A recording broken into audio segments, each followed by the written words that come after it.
지난 시간에 120명이 모인 무리들에게 예수님이 약속하신 대로 오순절에 성령 하나님이 강림하신 부분을 나누었습니다. 한 주간 성령 하나님과 깊이 동행하시며 지내셨나요? 아니면 세상에서 외롭게 나 혼자 고군분투하며 지내시다가 다시 이 자리에 오셨습니까? 성경이 참 좋은 이유는 우리의 일상, 주님이 없이 힘들게 살아가는 우리의 일상을 이렇게 성경을 펴기만 하면 언제나 다시 우리를 주님께 데려간다는 사실입니다. 성경은 시간과 공간을 넘어서 저와 여러분을 오순절 그리고 성령 강림의 순간으로 데리고 갑니다. 바람과 같은 소리가 가득했고 불처럼 갈라진 혀들이 각 사람들에게 임합니다. 그러자 흩어져 있던 언어들이 하나로 합쳐집니다. 120명의 사람들이 각각 다 다른 언어로 말하는데 오직 한 가지를 말하고 있죠. 하나님의 큰 일에 관하여 말하기 시작합니다. 그러자 이 예루살렘에 모여있던 그 수많은 사람들, 그러니까 지중해 그 각 지역에 막 흩어져 살았던 다 다른 언어를 사용했던 사람들이 그 사람들이 하는 말을 이렇게 막 알아듣기 시작합니다. 그리고 몹시 놀라며 당황합니다. 아니 이게 어찌 된 일이냐? 아니 저 사람들 저 못 배운 갈릴리 사람들 아니냐? 어떻게 내가 저 사람들 말을 알아듣지? 이 사람들 술 취한 거 아니야? 사람들의 이런 소동이 일어나자 그 자리에 있던 베드로를 포함한 12명의 사도가 자리에서 이렇게 탁 일어났습니다. 그리고 베드로는 그 가운데서 목청을 높여서 그들에게 말하기 시작합니다. 이 사람들 절대 술 취한 것 아닙니다. 지금 시계를 한번 보십시오. 지금 오전 9시 아닙니까? 오전 9시에 누가 술에 취해 있습니까? 그리고 이 일은 요엘 선지자를 통하여 주신 하나님의 약속, 내 영을 만민에게 부어줄 것이다. 남자든 여자든 노인이든 아이든 종이든 어느 누구이든 주의 이름을 부르는 자는 누구든지 구원을 받을 것이다 라는 이 놀라운 약속이 지금 이 순간 실제로 일어난 것이다 이렇게 선언합니다. 이 요엘서의 부분은 우리가 지난 시간에 함께 보았습니다. 그리고 베드로는 이렇게 말을 이어갑니다. 이스라엘 사람들아 이 말을 들으라. 보통 사회에서 우리가 살고 있는 이 사회에서 어떤 사람이 이렇게 일어나서 말을 하거나 연설을 하거나 어떤 주장을 하기 전에 보통은 그 사람의 양력이 소개됩니다. 그렇죠. 어떤 강연에 가보면 어떤 강연이나 연설을 할 사람이 어느 대학 출신인지, 어떤 공로가 있는지, 얼마나 유명한 사람인지, 또 어떠한 강연을 했고 어떠한 그 사람의 업적을 이루었는지 그 사람의 이렇게 쭉 소개를 들으면 여러분 마음에 어떤 마음이 드십니까? 아, 저 사람 유명한 사람이구나. 어머, 저 사람 서울대 출신이네. 저 사람 저렇게 대단한 일들을 했네. 아, 저기 나와서 얘기할 만한 사람이네. 아, 잘 들어야 되겠다. 이 사람이 하는 말은 틀림없이 진짜일 거야. 우리 아침마당 같은 프로그램 많이 보시죠. 아침마당 아니어도 아침 프로그램들 보면 무슨 의사 이렇게 딱 해가지고 나와서 이 사람들이 하는 말 있죠. 어떤 병에는 뭐가 좋고 어떤 운동을 해야 되고 무슨 음식을 먹으면 안 되고. 저희 어머니는 이걸 들으면 무조건 철석같이 믿어요. 뭐 그 사람들이 거짓말 하는 건 아니지만 우리가 그렇게 진리로 받는 이유는 그 사람들이 그런 권위를 갖고 있다고 여기기 때문이죠. 즉 이 세상은 이런 반응 때문에 이렇게 말하는 사람의 양력을 자세히 소개합니다. 그런데 오순절 성령 강림에 대하여 베드로가 하는 연설에서 제가 앞에서 설명드린 이런 것과는 근본적인 이 연설과의 차이가 있습니다. 그것은 무엇이냐면 베드로는 일어나서 내 말을 들으라 하면서 뭐라고 얘기하고 있냐면 그리스도 예수는 이렇게 시작하고 있어요. 그가 처음에 사람들 앞에 일어나서 한 말은 자신의 어떤 소개나 나 자신이 너희가 믿을 만한 어떤 자격이 되는 사람이라는 이런 소리는 하나도 하고 있지 않습니다. 베드로가 가장 먼저 하고 있는 말은 나사렛 예수입니다. 저와 여러분이 그리스도인으로서 이 세상을 살아가면서 담대할 수 있는 이유는 이것입니다. 내가 쌓은 명성, 내가 다른 사람보다 공부 더 많이 한 것, 재력, 내가 한 성공, 내가 거둔 일들, 믿을 만한 사람이 되려고 애써 노력한 결과들, 여기에 있지 않습니다. 저와 여러분이 이 세상의 삶에서 담대하지 못하고 있다면 어쩌면 이곳에서 우리가 이유를 찾고자 했기 때문이 아닌지 돌아봐야 합니다. 내가 이룬 일들을 통하여 이 세상을 살아가는데 담대함과 자신감을 갖는다면 결단코 우리는 평생 담대할 수 없을 겁니다. 잘난 사람이 얼마나 많습니까? 많이 배우고 똑똑한 사람들, 훌륭한 사람들 얼마나 많습니까? 이 일들을 통하여 우리가 담대함을 얻고자 한다면 불가능할 겁니다. 항상 낙심만 올 겁니다. 항상 남과 비교하여 열등감에 사로잡혀 주눅들어 살아가게 될 겁니다. 내가 무슨 성령이 임한 베드로를 보십시오. 자기 자신에 대하여 한마디도 하고 있지 않습니다. 베드로가 얼마나, 우리가 복음서에 보면 그가 얼마나 자기 자신을 중요하게 생각했습니까? 자기 자신의 목숨을 위해 예수님도 배신했던 사람이죠. 그런데 성령이 임하자 그는 더 이상 자기 자신이 중요하지 않게 됩니다. 여러분, 내 말 들어보세요. 나 예수님의 1등 제자입니다. 이런 말 안 하고 있어요. 그의 입에선 결코 이런 말 나오지 않았고 그냥 일어나서 누구에 대해 말하고 있냐면 예수입니다. 성령이 임한 저와 여러분이 이 세상을 담대하게 살아갈 수 있는 이유는 예수입니다.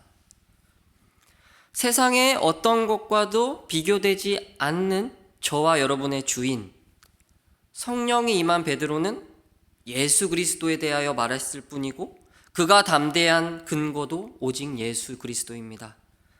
성령이 임한 저와 여러분에게도 오직 예수 그리스도로 인하여 담대하시기를 소망합니다. 그러면서 베드로는 곧바로 예수님의 사역과 생애를 설명하고 있습니다.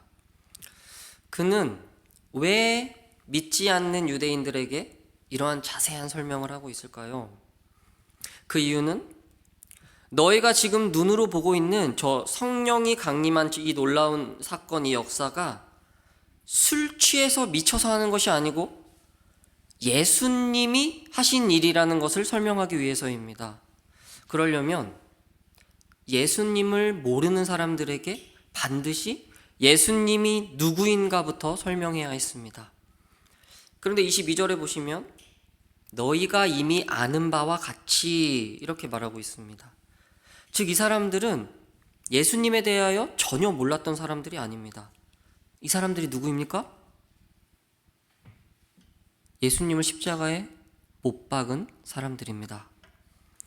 즉 베드로는 예수님이 누구인가를 그들에게 설명하기 위하여 하나님이 하신 일과 인간이 한 일을 극명하게 이 둘을 대비시켜 놓고 있습니다.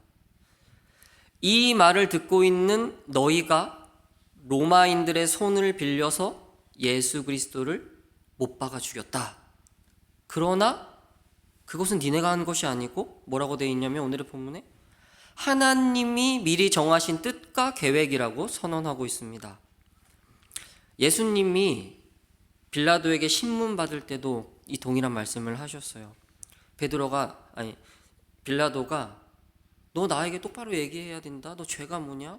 너 내가 널 죽일 수 있는 권한 있는 거 모르냐? 이렇게 얘기했을 때 예수님이 뭐라고 하십니까? 네가 나를 해할 수 있는 권한이 너에게 없다고 합니다. 너에게 있는 이유는 뭐냐면 하나님이 나를 내어주었기 때문에, 허락하셨기 때문에 가능하다고 말하고 있습니다. 너희는 스스로 선택하여 하나님이신 그분을 못 박았다고 여기고 있으나 그분은 너희가 스스로 죽일 수 있는 그런 분이 아니라는 겁니다.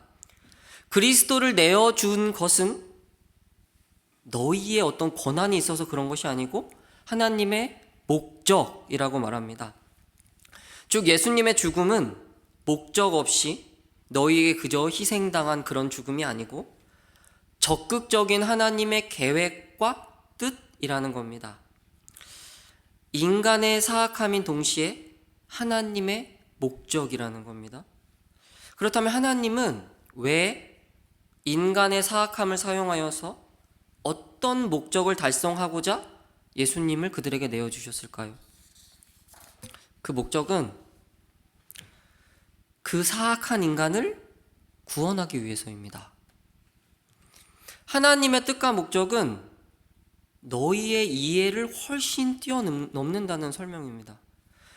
그리고 예수님은 세상 법정에서 죽임을 당했으나 진짜 법정이신 하나님 앞에서 그것이 뒤집어집니다. 24절에 보시면 그를 다시 일으켜 사망의 고통에서 풀어주셨다고 선언하고 있습니다. 고난과 죽음은 결코 그를 속박할 수 없다고 선포합니다. 사랑하는 성도 여러분, 인간이 하나님에게 가장 저지른 큰 죄가 무엇일까요? 선악과. 그것도 물론 가장 첫 번째 지은 죄, 이게 의미가 있지만 가장 큰 죄는 예수를 알아보지 못하고 십자가에 못 박은 것입니다. 예수님은 이방 민족에게, 그러니까 예수님을 전혀 모르는 사람들에 의하여 못 박히지 않았습니다.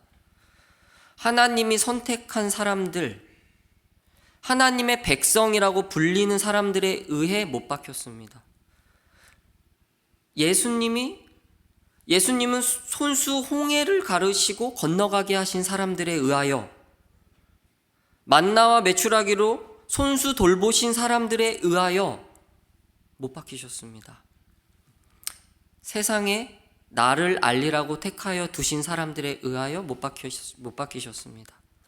그리고 지금 그 사람들이 다시 그분 앞에, 성령 하나님의 그 놀라운 임재 앞에 이렇게 딱 다시 서게 되는 것입니다. 하나님은 그들에게 너희가 나의 독생자, 내 아들을 못 박은 그 사건이 나의 계획과 뜻이라고 하십니다. 이것이 바로 너희를 향해 내가 보일 수 있는 최고의 사랑이라고 하십니다. 인간의 가장 큰 죄를 사용하시는 하나님, 그 죄를 통하여 자신의 구원을 이루시는 하나님, 저와 여러분은 이 죄를 저지름으로 영원한 형벌이 아니라 영원한 구원을 얻었습니다. 예수를 내어주심으로 그를 손수 못 박은 사람들이 영생을 누리게 되었습니다. 이 역전을 이해해야 합니다. 저와 여러분이 믿는 하나님은 이런 분입니다. 악을 선으로 이기시는 하나님. 우리의 가장 큰 죄를 자신의 은혜로 덮어서 영생으로 갚으시는 분. 사랑하는 성도 여러분, 이보다 더 큰 사랑이 있을까요? 이 말씀은 예수를 죽였으나 예수를 알아보지 못하는 유대인들을 향한 말씀이신 동시에 이 자리에 앉아있는 저와 여러분을 향한 말씀입니다. 혹시 여러분 가운데 여전히 죄의 굴레에 빠져 계신 분들이 있습니까? 예수님을 매일 십자가에 못 박고 있다는 수치심과 죄책에 낙심에 빠진 분들이 있습니까? 놀라운 것은 그 일로 인하여 여러분은 구원을 받게 되었습니다. 부디 죄책이 아니라 그 일조차 사용하시는 주님의 사랑을 깊이 알아가시기를 소망합니다. 무엇보다 더 큰 은혜는 인간이 저지른 가장 큰 죄, 예수를 알아보지 못하고 십자가에 못 박은 그 죄를 하나님은 오히려 그것을 자신의 목적 삼아서 구원으로 초대하고 계시는 하나님입니다. 그리고 지금 저와 여러분을 그분은 초대하고 계십니다. 그분의 초대에 기쁨으로 순종하시기를 부탁드립니다. 우리 다시 성경으로 가보시죠. 24절에 보면 그가 사망에 매여 있을 수 없다고 선포하고 있습니다. 그러면서 다윗의 시편을 가지고 옵니다. 우리 말씀을 한번 찾아보겠습니다. 시편 16편입니다. 구약 성경 시편 16편 8절에서 11절인데 우리 함께 읽어보시죠. 시편 16편 8절에서 11절입니다. 사도행전에서 인용하고 있는 구약 성경입니다. 우리 함께 교독해 보시죠. 내가 여호와를 항상 내 앞에 모시며 그가 나의 오른쪽에 계심으로 내가 흔들리지 아니하리로다.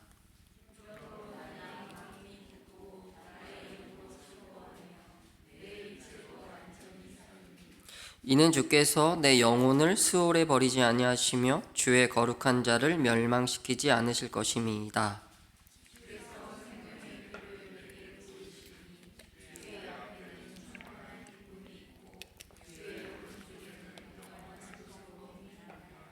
아멘. 감사합니다. 우리 다시 사도행전으로 가겠습니다.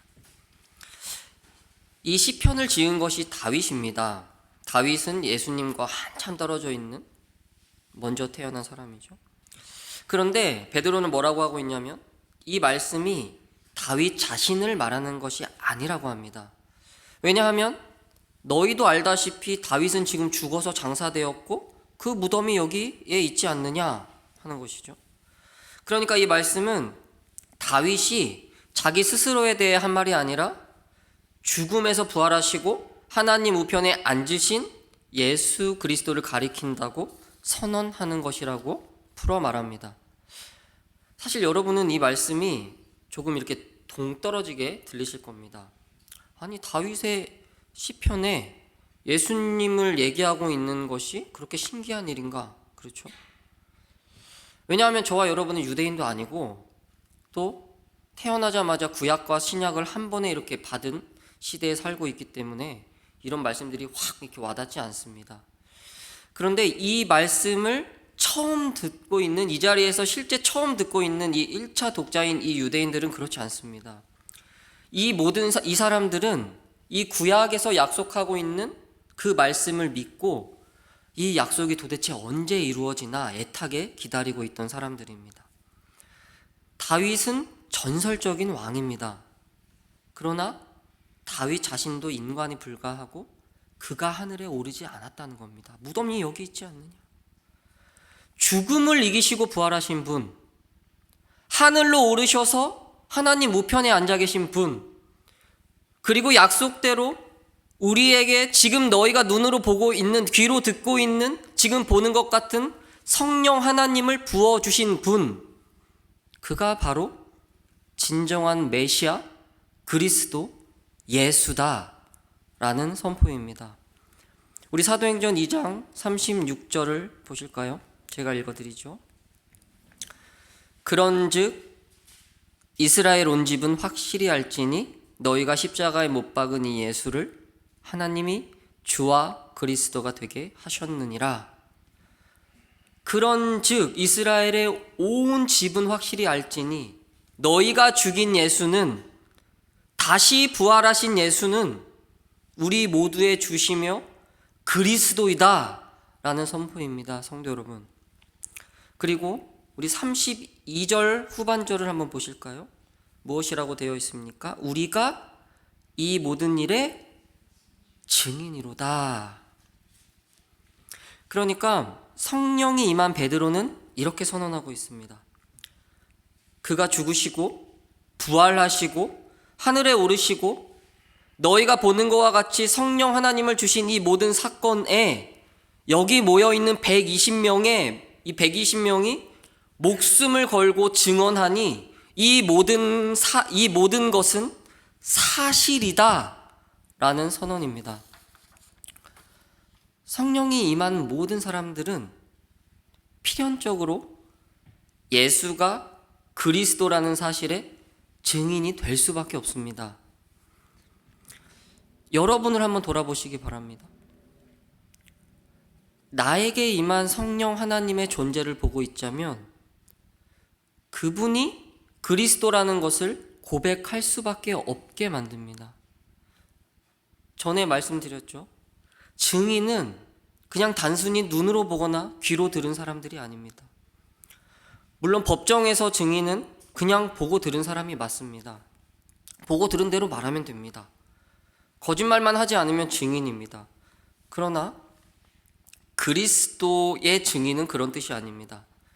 그리스도의 증인이 되었다는 말은 예수의 고난과 예수의 죽음과 부활에 성령 하나님의 임재에 참여하는 자들이 되었다는 말입니다. 성령이 함께하고 있기 때문에 청중이 될 수 없다는 말입니다. 성령이 함께하고 있기 때문에 주체자, 복음의 당사자가 아니고는 살아갈 수 없게 된 사람들이 되었다는 말입니다. 그렇기 때문에 예수의 증인들이라는 말은 이제는 이 일과는 떨어져서는 존재 가치가 없는 사람들이 되었다는 말입니다. 지금 이 자리에 앉아 있는 여러분이 이 일의 증인입니다. 예수의 십자가와 부활, 그리고 승천과 성령 하나님의 오심에 대하여 그냥 간접적으로 어쩌다가 듣게 된 그런 사람들이 아니고 나 자신의 모든 것과 맞바꾼 사람들입니다. 사랑하는 성도 여러분, 여러분은 이 모든 일의 증인이십니까? 예수가 그리스도이다. 내가 그 증인이다. 이것이 성령 하나님을 받은 사람들의 존재 목적입니다. 예수가 유일한 구원주라는 것을 증언하는 것, 증인의 삶을 살아가는 것, 그것이 저와 여러분이 가지고 있는 또 주님이 주신 정체성입니다.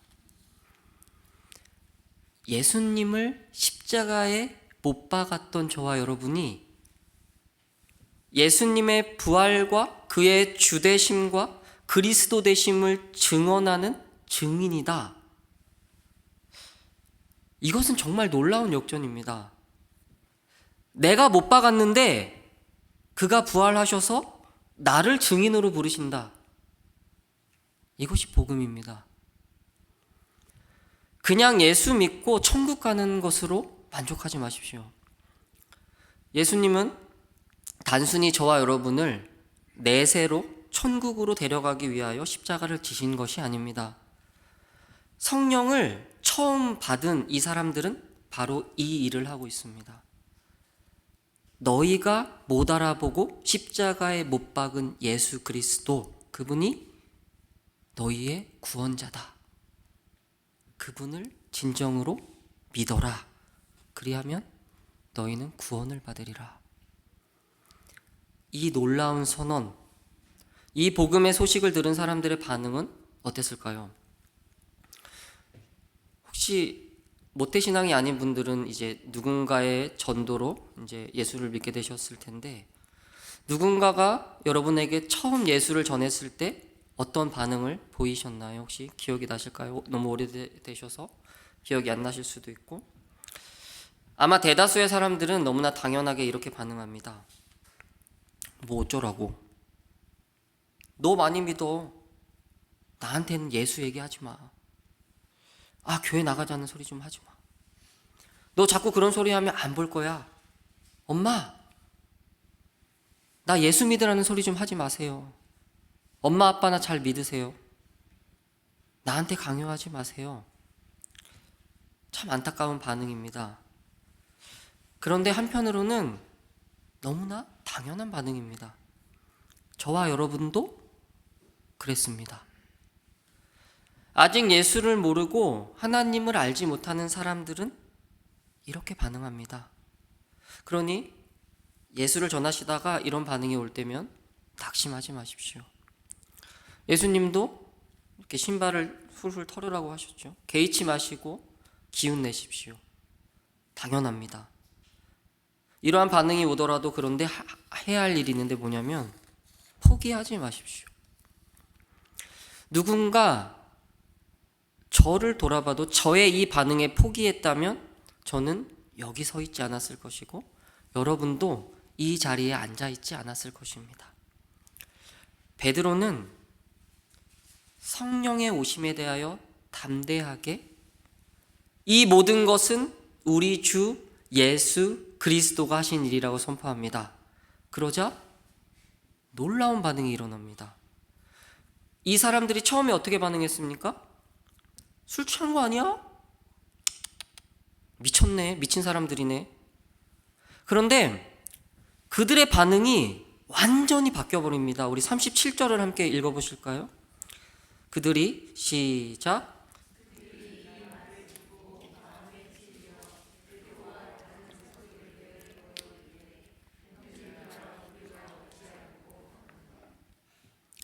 그들이 이 말을 듣고 마음이 찔려 사도들에게 이렇게 묻습니다.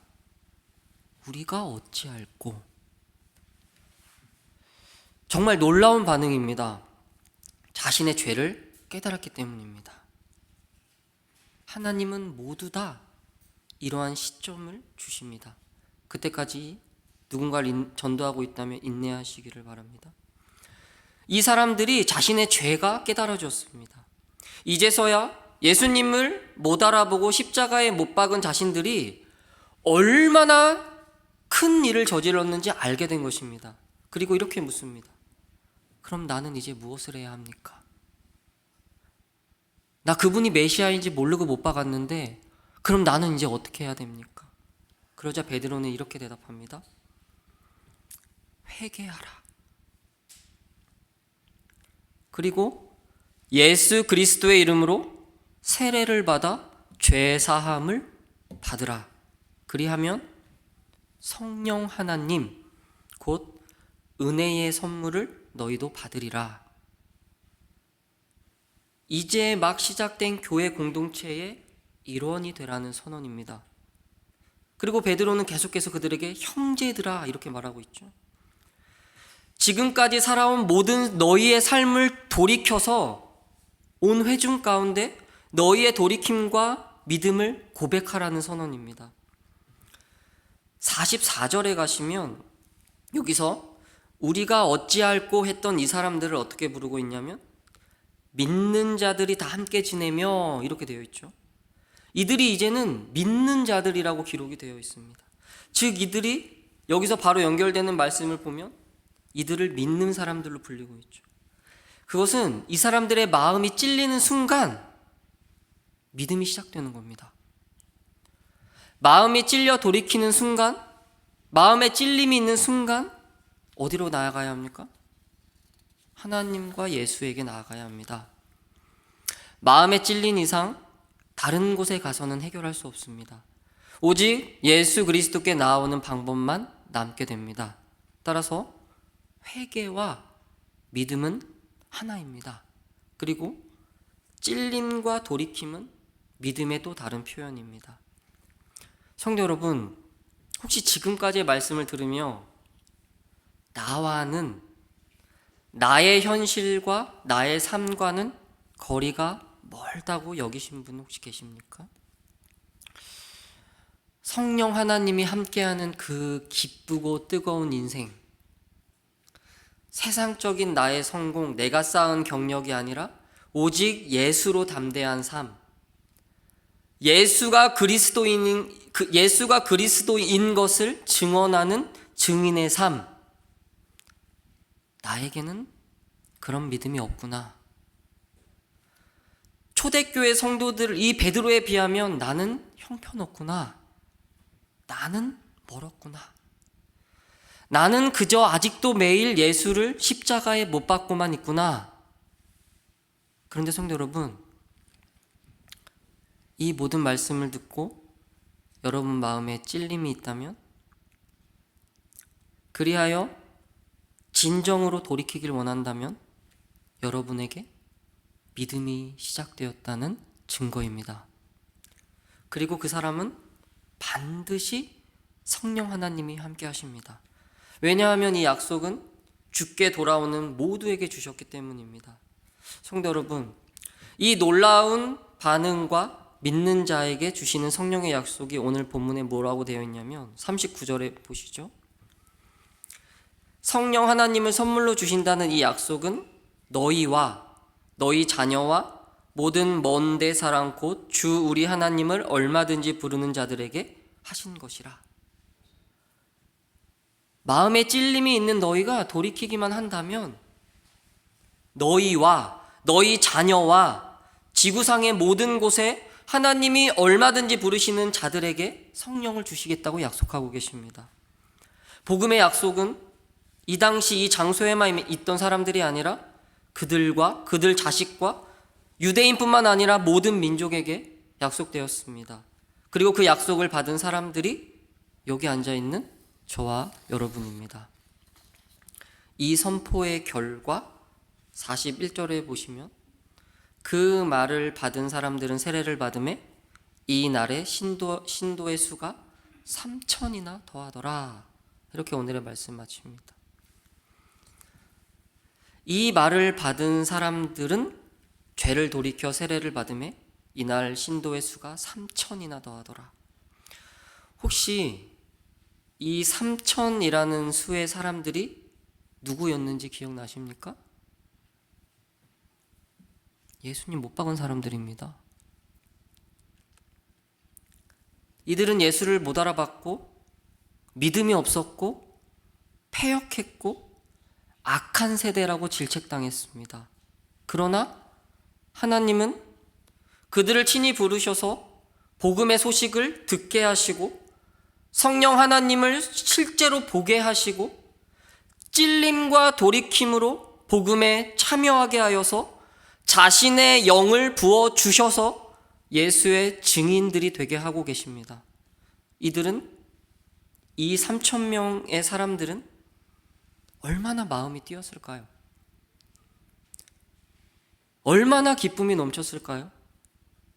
또 마음 한편에는 얼마나 죄송했을까요?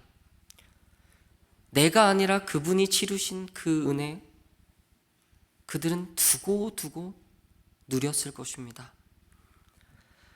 예수님이 3년 반 동안 지상사역에서 사역하며 돌이킨 사람들은 120명입니다. 그런데 오순절 성령 강림과 베드로의 연설로 복음을 듣고 믿게 된 사람의 수가 3,000입니다. 단순히 한 날에. 이것은 엄청난 능력입니다. 주님은 이런 말씀을 하셨습니다. 나의 제자들이 나보다 더 큰 일을 행하리라. 어떻게 이것이 가능했을까요? 성령 강림을 목격하고 베드로의 증언을 들은 3,000명의 사람들이 회심한 이유는 베드로의 능력이 아닙니다. 성령 하나님의 능력이고 예수님의 천상 사역입니다. 그분의 능력이 지금 여기 이 자리에 앉아있는 저와 여러분에게 동일하게 일하고 계십니다. 먼저 저와 여러분을 불러다가 구원하시고 증인이 되게 하신 그분이 세상에 나가 증인이 되라고 하십니다. 성령이 동행한다는 것은 능력입니다. 그렇죠? 이 오순절 성령 강림 사건에서 이 자리에 있던 모든 사람들은 똑똑히 목격했을 겁니다. 우리가 하는 게 아니구나. 그분이 하시는구나.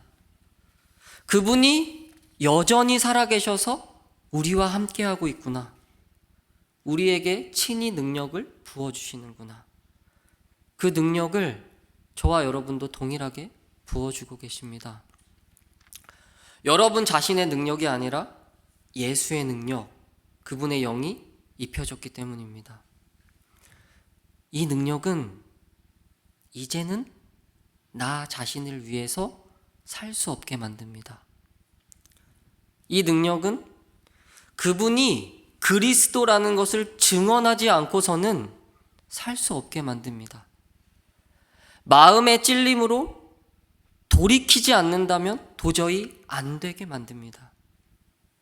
성도 여러분, 여러분에게 임한 하나님의 능력에 순종하십시오. 돌이키십시오. 복종하십시오. 저와 여러분을 그 놀라운 능력의 자리로 그분이 친히 인도하실 것입니다. 오순절의 성령 강림의 놀라운 역사가 여러분과 여러분의 자녀와 주께서 얼마든지 부르는 만민들의 모든 인생을 반드시 친히 이끌어 가실 것을 주의 이름으로 간절히 약속드리겠습니다.